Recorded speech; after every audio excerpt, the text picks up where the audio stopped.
안녕하세요. 수산물 유통론을 맡게 된 강사 김봉호입니다. 우리 그 수산품질관리사는 총 4과목으로 구성되어 있잖아요. 수산 일반하고 수산물과 관련된 수하고 품질관리론, 이게 이제 수산물 파트 쪽이고, 일반 그 법령하고 유통론은 개별적인 파트라고 볼 수 있어요.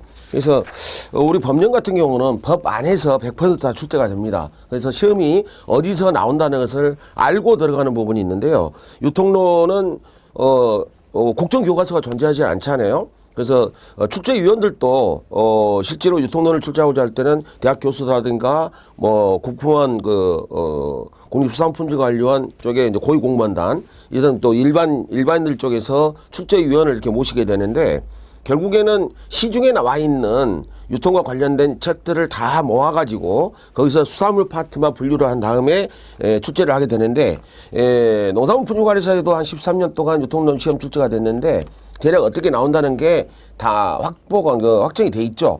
근데 이제 농산물이라는 것은 그 저장 과정에서 신선도, 좋은 저장이 기본 핵심이 되는데, 수산물은 냉동도 있어요.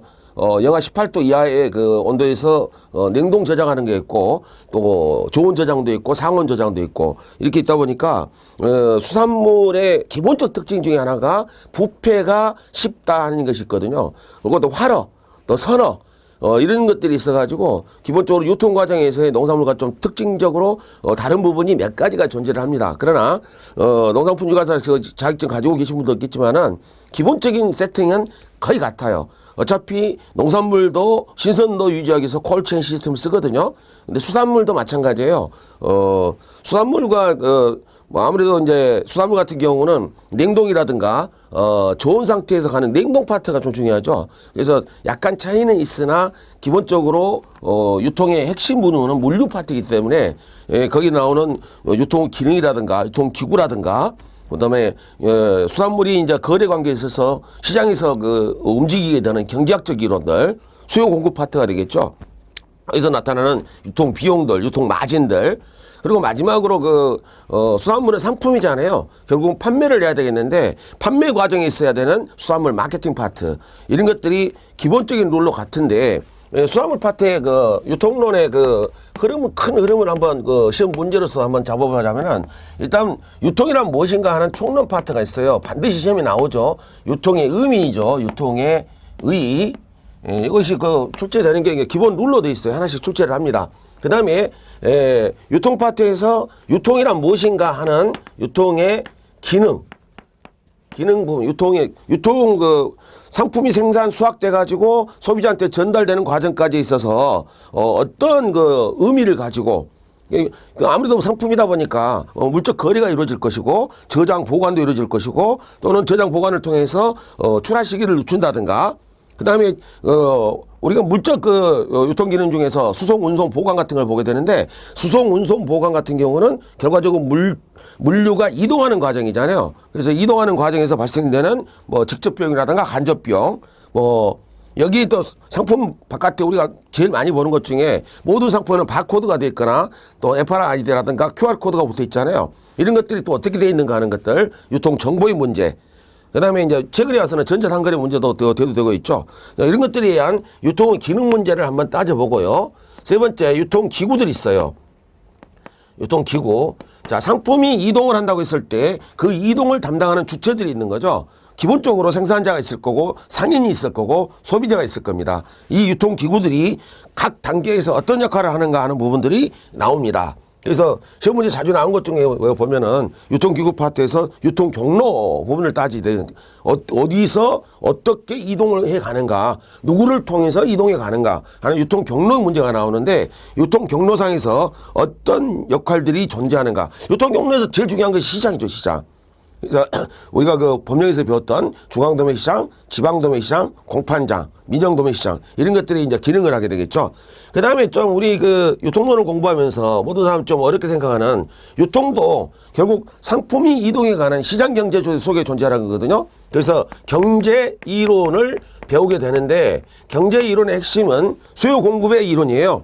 그리고 가격이 어떻게 이루어지는가, 그리고 유통 과정에서 발생하는 경제적 비용들, 그리고 시장도 이제 등장을 하게 되죠. 예, 이런 것도 경제 이론이 되는데 경제 이론 파트에서 시험 두세 문제가 꼭꼭 나와요. 그 다음에 유통 파트에서 지금에 와서는 제일 많이 중요시되는 부분이죠. 마케팅 이론. 마케팅은 이제 어떤 물건을 프로덕트 생산하고 어떤 가격을 매겨서 어떻게 판매하고 누구한테 판매하고 어디서 판매할 것인가. 이게 뭐 마케팅 하게 되면 우리가 흔히 생각하는 판촉 활동, 광고 활동을 생각하게 되는데 그렇지는 않죠. 모든 무엇을 생산해서 누구한테 판매할 것인가의 아주 종합적인 개념이 마케팅 이론입니다. 여러분들이 나중에 직접 창업을 한다든가 사업을 하게 될 때 이 마케팅 이론을 대단히 중시해야 돼요. 그래서 저도 그 사업기획서 컨설팅을 해줬습니다만은 지금 요즘 대학교에서 특성화 대학이라 가지고 맞춤형 창업 지원 사업들 같은 게 있어요. 거기 보면 국가 지원이 뭐 3천만 원, 5천만 원 이렇게 되게 되는데 대학에 그 멘토링을 시켜가지고 멘티들한테 어떤 역할을 부여하는 그런 과정들이 있거든요. 국비 사업인데요. 그런 국비 사업에 들어가는 그 제1단계가 사업계획서를 작성하는데요. 사업계획서를 작성할 때 제일 중요한 것은 아이디어, 그 다음에 마케팅입니다. 이 두 가지를 잘 써야지만이 사업계획서는 문서로 돼 있잖아요. 그래서 내가 이런 사업을 하겠다라고 그 심사위원들한테 제출했을 때 두 가지 핵심 파트를 아주 중시해야 되고 보통 그 A4 용지 한 10 내지 20장 정도 분량의 사업계획서를 작성해서 PPT로 제출하게 되는데 거기에 아이디어는 당연히 중요한 거고 그 아이디어를 가지고 상품화시켜서 어떻게 팔래, 어떤 수익을 누릴래 하는 것들이 마케팅 이론이죠. 마케팅 파트에서 가격 이론이 나오게 됩니다. 그래서 뭐 무차별가격이라든가 차별가격이라든가 하는 내용이 나오거든요. 이런 내용을 다 해서 몇 문제가 등장하냐면 25문제인데요.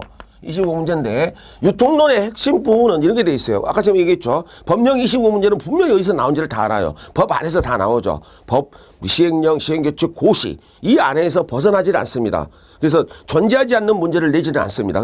법령은 여러분들이 그 공부 양을 채우면 채울수록 점수가 나오는 과목이 법령인데 의외로 법령에 좀 그 어려움을 느끼는 사람들도 많이 있긴 한데요. 우리가 뭐 잔에다가 물을 붓듯이 많이 부수면은 잔이 넘치잖아요. 법령은 그런 게 재미있어요. 그런데 유통론은 아무리 부숴도 잔 위에 물이 넘치지를 않습니다. 그 말은 뭔 말이냐면은 어디서 어떻게 나온다는 정도가 없어요.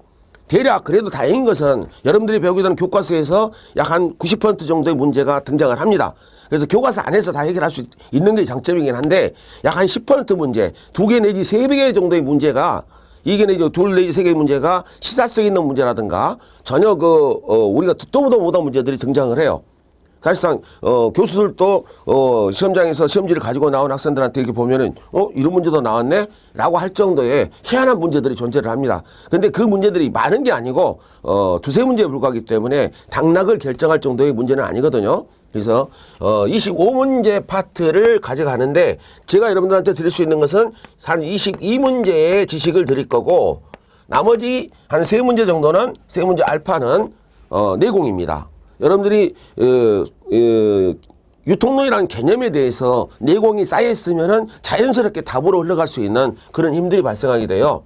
그래서 유통론을 제가 한 여러 번 유통론 강의를 참 오랫동안 많이 해봤습니다만은 학생들이 쉽게 느끼면서도 사실상 고득점이 잘 안 나오는 과목이 유통론이에요.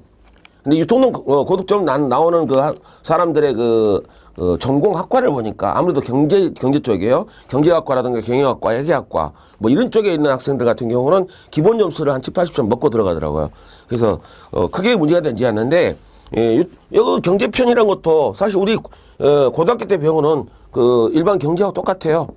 뭐 우리가 경제학 총론이라든가 미시경제, 거시경제 뭐 이런 식의 개념이 아니라 용어 정의 수준 정도의 경제 이론이기 때문에 아주 난이도가 높은 것은 아니거든요. 그래서 이 교재 안에서 여러분들이 합격이 될 수 있다. 그리고 제가 강의 중에 유사 기출 문제, 우리 유통론이라는 개념은 사실 물류와 관련된 자격증 파트에서 유통론이 다 들어가거든요. 그래서 유통론 유사 문제들이 굉장히 많아요. 그 중에서 여러분들은 우리의 동전의 양면과 같은 농산물 품질관리사에서 그동안 출제되어 왔던 유통론의 부분들을 여러분들한테 기출문제에서 이런 문제들이 이렇게 출제됐다. 그리고 여러분들 이제 1, 2회 진행이 됐잖아요. 그래서 우리 수산물 파트의 유통론도 대동소이합니다. 틀리진 않아요. 그래서 수산물 파트의 유통론 기출문제도 수업 중에 강의 중에 여러분들한테 지적해주고 강의를 진행하겠습니다.